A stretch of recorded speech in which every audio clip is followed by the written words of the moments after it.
Hola patapums, lo d'avui no és un tutorial, sinó és un procés de creació. Com veieu, he utilitzat un marc model Riva de l'IKEA per a ficar-li el nom d'una futura bebesita que d'així uns mesos estarà pel món i volia fer-li este regal als seus pares, que són molt bons amics meus. I com veieu, el full principal és de la col·lecció Baby Boo de la marca Amelie, de la marca de paper de scrapbooking. Les lletres que esteu veient originàriament eren de fusta, però les vaig pintar de taronja perquè foren més iguals totes, perquè alguna tenia un color més claret que l'altre. I ara el que anem a veure a partir d'ara és jo provant coses, i perquè d'això se trata l'scrapbooking, d'anar provant i mirar què t'agrada i què no. Espero que vos agrade.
I això és tot, espero que vos hagi agradat i espero també que els agrade als papis, que jo crec que sí.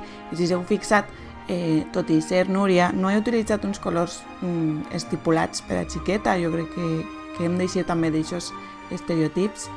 I bé, espero haver-vos donat inspiració o almenys uns minutets d'entreteniment i que vos hagi agradat. I si vos ha agradat, que agrairé molt que em deixeu un like, algun comentari, i vos espero en el pròxim vídeo. Adeu, patapums!